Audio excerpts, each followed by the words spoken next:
আসসালামু আলাইকুম। এই ঠান্ডাতে দেখতে পাচ্ছেন প্রচুর পরিমাণে কুয়াশা।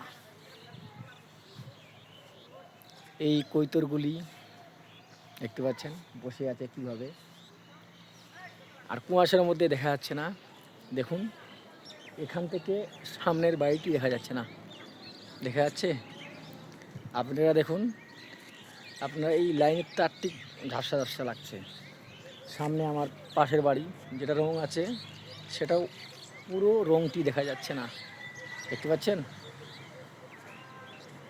আপনাদেরকে ওই জন্য বলি, গাড়ি রাস্তায় চালালে সাবধানে রাস্তা চালাবেন, সিগন্যাল দিয়ে। এই কুয়াশার মধ্যে বেশিরভাগ দুর্ঘটনা হয়। আমার প্রিয় ভাই ও বন্ধু, এই দুর্ঘটনা থেকে বাঁচতে গেলে আমাদেরকে একটু সতর্ক থাকতে হবে। আমরা ছোট যানবাহন চালাই, আমাদের সাইড নিয়ে যেতে হবে। কখনোই বীজ রাস্তায় আসা যাবে না। বীজ রাস্তায় আসলে বড় গাড়ির মুখোমুখি হলে সমস্যা আছে, বুঝতে পারছেন? কিন্তু রাস্তাঘাটে চলাফেরা সাবধান, এই কুয়াশার মধ্যে বেশি করে। দেখতে পাচ্ছেন আমাদের বাড়ির একটি বাড়ি পিছনে, বাড়িটি দেখাই যাচ্ছে না, এত কুয়াশা। আমি ভোরবেলায় গেলাম তোমার নাঙ্গলভাঙ্গায়, আয়নাতে আমাদের কিচ্ছু দেখা যাচ্ছে না, পানি দিতে হচ্ছে।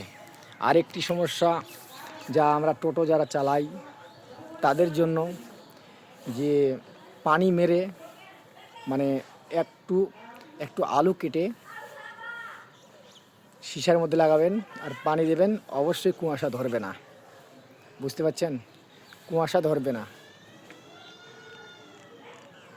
এটা আমাদের মানে কুয়াশাগুলো কেটে দেবে। আপনি আলু কেটে আয়নার মধ্যে লাগিয়ে দেবেন, তাই পানি দেবেন। যেই কুয়াশাটা আপনার সীসার মধ্যে লাগবে সেটা পানি হয়ে গড়ে পড়বে। বুঝতে পারছেন ভাই? নতুন আপনাদের কাছে এই উপাদানটি পেশ করলাম। আর অবশ্যই 5 ওয়াক্ত নামাজ আদায় করবেন।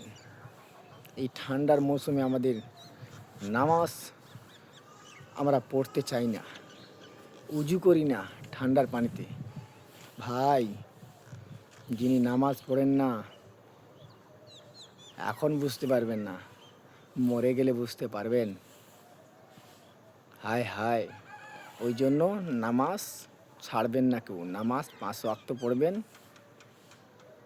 এখন ঠান্ডার মৌসুম হোক বা গরমের মৌসুম, আমাদের নামাজ হলো ফরজ, নামাজ পড়তেই হবে।